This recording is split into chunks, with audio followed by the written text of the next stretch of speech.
Okay, this is a site you are going to become relatively familiar with. My screen top and my desktop or whatever on my computer, and it will change the background as we go through the semester. But sometimes I'll be on camera and I'll do that. Sometimes I'll just kind of talk through. I want to do a PowerPoint today, quickly, starting off the class on two things because this comes up quite a bit. One is more of a personal note related to grammar usage, spelling, punctuation, all that other kind of stuff.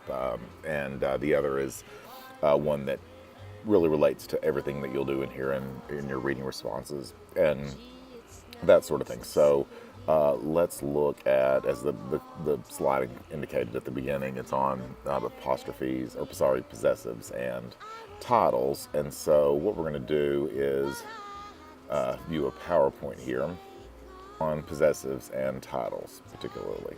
Okay, so let's start off with possessives. Now, I always tell this story when I drove into Austin.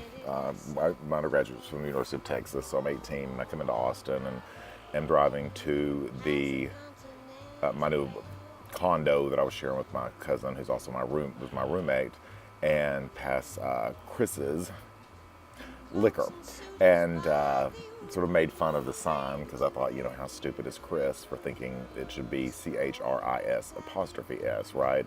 Why make a typo on your sign and not check it first? And my cousin who was driving actually said, I'm not sure that's right. And of course, I thought that he was a moron for thinking that. Now, then, of course, later, I find out he wasn't such a moron. So we're going to talk about that a little bit here with possessives. And it really comes up a lot because, again, my last name ends with an S. And that's relatively recent. My last name used to be just Loibner. And when I got married, we hyphenated. And so I had to decide, how am I going to make my last name possessive? So let's go through some of the rules of possessives so you don't think the way I'm doing it is wrong. Now, we all know that if we have a singular noun with the ownership, right, we make it possessive. If it doesn't end with an S, by adding apostrophe S, right? The woman's house, okay?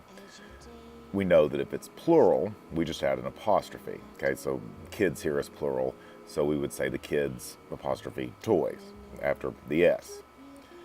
We know that if it's plural and does not end in an S, we put an apostrophe S, like the children's toys. We know that if it is plural here and ends in an S, just like kids is a proper noun though, it's the same situation. We would do S and then an apostrophe. Now, the question becomes, is it Mr. Loibner-Waitkus's with just an S apostrophe notes, which most of you were taught in school, which I was taught in school, or is it Mr. Loibner-Waitkus's notes with an apostrophe S after the S? Most of you were taught in school that was completely incorrect and a mistake. Same thing here. Here's another example. This is not a proper noun that ends in an S. Empress. Okay, the empress's palace. Now, most of us were taught to handle it this way. Question is, can we handle it this way? Now, the answer is a little more complicated than that, but what we're going to go to is a book by Diana Hacker, who is the foremost grammarian. She's dead. In 2004 she died, but this has been the sort of college reference book for years. And let's look inside at this, and you're going to find something interesting. Now, you may just say, well, who's this Diana Hacker woman? She's crazy. And no, I have at least 50 grammar books in my office, and all with the exception of the Associated Press handbook agree with the same with the same way. Now, the Associated Press handbook handles things a little differently. That's what we use in journalism, and I'm also a journalist. I started as a journalist in degrees in journalism and English, and so I kind of am living in two different worlds. But let's go through what she has to say here. Again, she goes through the standard rules of apostrophe usage that we're all used to, but there's one I want to note here that's important. Number 2, if the noun is singular and ends in S, add apostrophe S, okay? So, notice, Lois's sister spent last year in India. Notice, she is saying S apostrophe S. Now, notice underneath that, though, she does say there's some exceptions.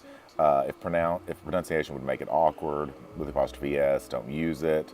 Other people say you don't use it with Jesus or Moses or biblical characters. I've seen other grammar books that say you don't use it if the word after it starts with an S. Here is my rule on this situation. If you do it one way, just keep it consistent. As a journalist, I don't use the apostrophe S after anything that ends in an S because we just simply don't do that.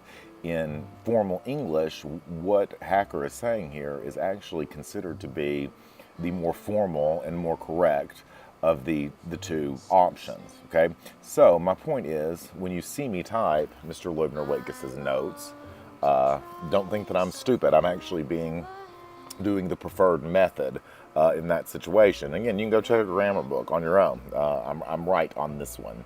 Okay, same thing here, the Empress's Palace. Now, if you dropped the S on either one of these, I wouldn't take points off after the apostrophe. But what I'm saying is, offer me the same courtesy by not getting upset that I use it. Okay?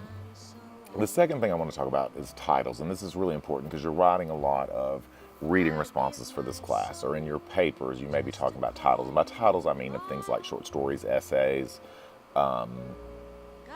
novels, that kind of stuff. And so we're going to start here by looking at the rules. This is specifically longer works. Now, with longer works, we italicize. Those are things like books, plays, long poems, films, periodicals. You can look at the list here and see what all fits that category. Okay.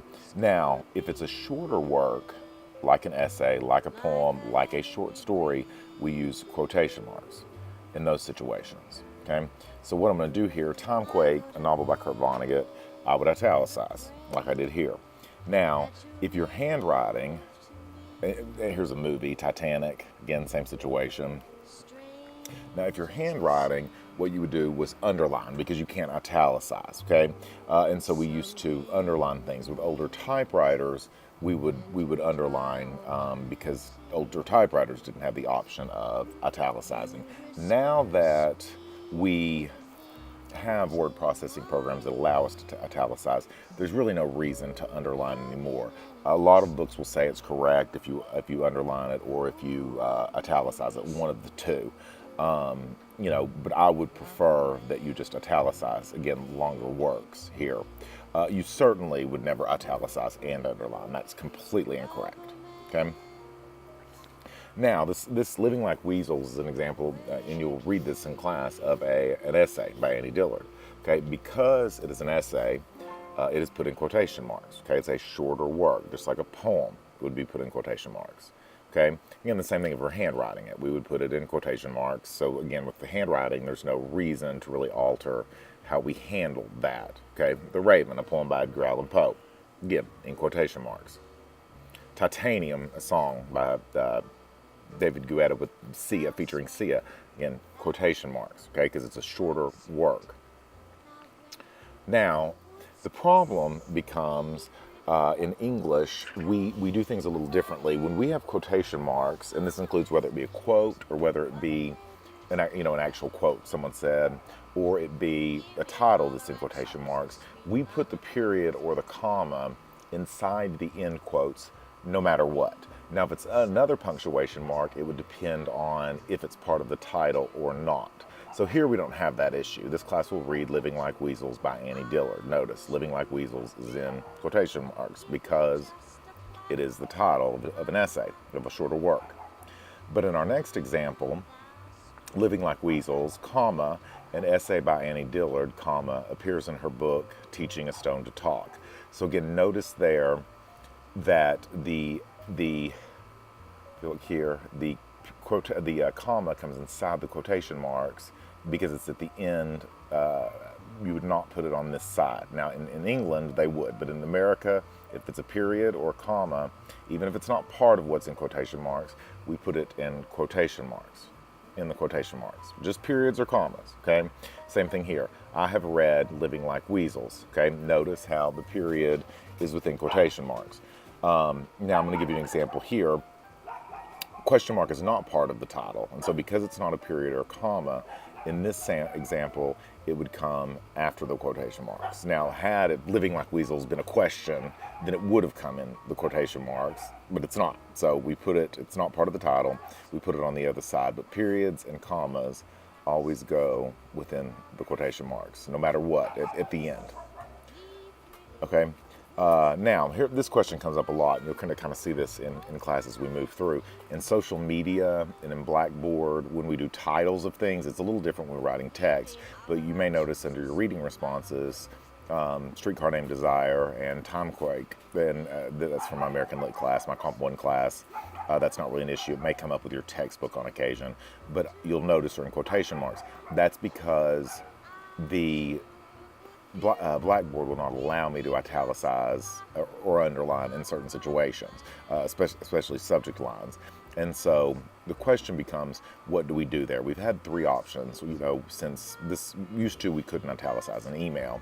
And so we kind of had to pick away. Some of the methods people kind of came up with were, we would do it in all caps, or we would start with an underscore and then the title and another underscore, implying that it was underlined, and then some people put it in quotation marks, which is what journalists do. I suggest, and the method that I use is not this one. That's a little obnoxious. This is, again, the underscores just make it odd to read. And so I always go with the third option in quotation marks, and that's what I'll do in class. So again, if you see this, don't think with a longer work or a movie or something like that, don't think it's an error. It's just because Blackboard, and when I'm typing subject lines, when you're typing subject lines, and in certain other areas, it just simply won't allow you to italicize or to underline. Again, you have the same issues with Facebook and Twitter and a lot of other things. Okay. That's it. If you have questions, you can call me at 501-912-7272. I appreciate it. Loibner-Waitkus.